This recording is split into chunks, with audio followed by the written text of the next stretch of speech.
Lesson 1. Using periods. The period is used in several different positions for different purposes. First, the period at the end of a sentence. A period is used at the end of a declarative sentence and at the end of an imperative sentence. The period is a signal that shows the sentence has ended. When you are reading aloud, the period tells you to drop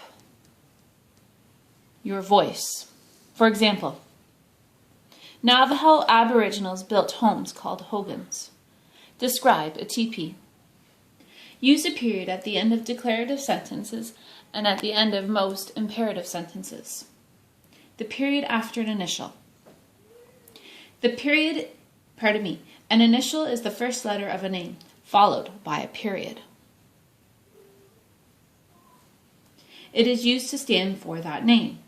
The letter is always capitalized. Here are two examples. Use the period after initial in a name. The period after an abbreviation. A short form of a word is an abbreviation. An abbreviation is usually followed by a period. Here's some abbreviations of the days of the week. Some abbreviations stand for more than one word and have more than one period. For example, British Columbia, New York, before noon and afternoon. Below is a list of common abbreviations with the words that they stand for. However, not all abbreviations use periods. Here are some examples. These all have to do with metric measurements. Most abbreviations are used only in lists, addresses, arithmetic problems, or other special forms of writing. They would not be used in regular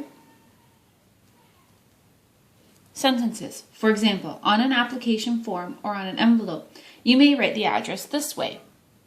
In a sentence, you should write it this way, without the abbreviations. Let's look at page 3. As a rule, only abbreviation you should use in sentences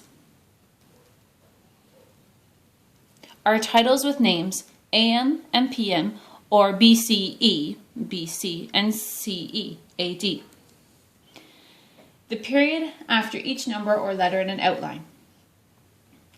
Use a period after each number or letter that shows a division of an outline. Here's an example. How the months got their names. So here we have a Roman numeral 1, needs a period. Month's name for real people. A, July. B, August. Number 2, period. Month's name for different gods. January, March, May, and June. See how each letter got its own period. And here, Roman numeral 3, other months. Now you're ready to do the exercises on page 3 of your assignment.